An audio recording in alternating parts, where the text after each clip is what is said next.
Assalamualaikum warahmatullahi wabarakatuh dan selamat petang para pelajar.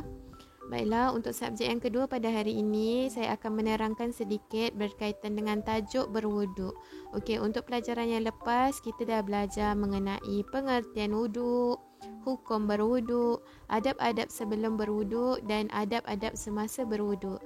Jadi, untuk pelajaran kali ini, untuk pelajaran yang minggu ni, kita akan pergi kepada adab-adab selepas berwuduk dan perkara yang makruh ketika berwuduk. Baiklah, sebelum kita masuk adab-adab selepas berwuduk dan perkara yang makruh ketika berwuduk, untuk pelajaran yang lepas juga saya dah terangkan dan awak pun dah nyanyikan lagu 6 rukun wuduk kan? Okey, jadi kita ulang kaji semula apa tu 6 rukun wuduk. Baiklah, yang pertama niat, yang kedua membasuh muka, yang ketiga basuh tangan kanan dan kiri hingga ke siku. Yang keempat, membasuh ataupun menyapu sebahagian kepala. Dan yang kelima, membasuh kaki kanan dan kiri hingga ke buku lali. Dan yang terakhir ialah tertib. Tertib ialah mengikut susunan rukun wuduk tersebut. Yang pertama niat, yang kedua membasuh muka, yang ketiga membasuh kedua-dua belah tangan hingga ke siku, yang keempat menyapu sebahagian kepala, yang kelima membasuh kaki kiri dan kanan hingga ke buku lali, dan yang keenam ialah tertib. Baiklah, sekarang kita masuk adab-adab selepas berwuduk. Adab-adab selepas berwuduk. Okey, yang lepas kita dah belajar mengenai adab sebelum berwuduk dan adab semasa berwuduk. Okey, sekarang kita nak tengok adab-adab selepas berwuduk. Okey. Okey, apakah adab-adab selepas berwuduk? Membaca doa selepas berwuduk. Okey, apa doanya? Awak boleh baca sama-sama dengan saya. Allahumma ja'alni minat tawabin waj'alni minal mutatahhirin waj'alni min ibadikas salihin. Okey, boleh ulang sekali lagi.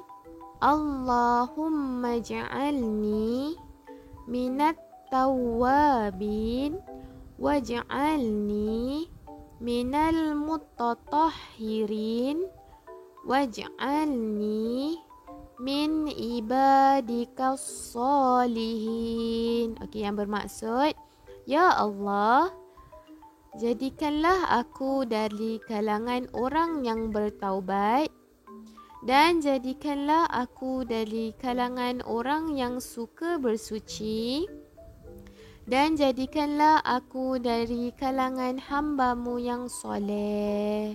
Okey, balik semula.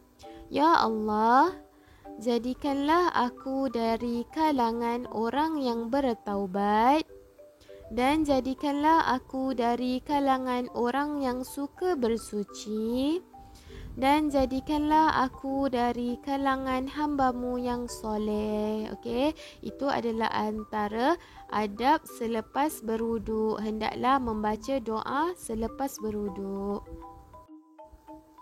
Baiklah murid-murid, kita pergi kepada perkara yang terakhir pada hari ini ialah perkara makruh ketika berwuduk.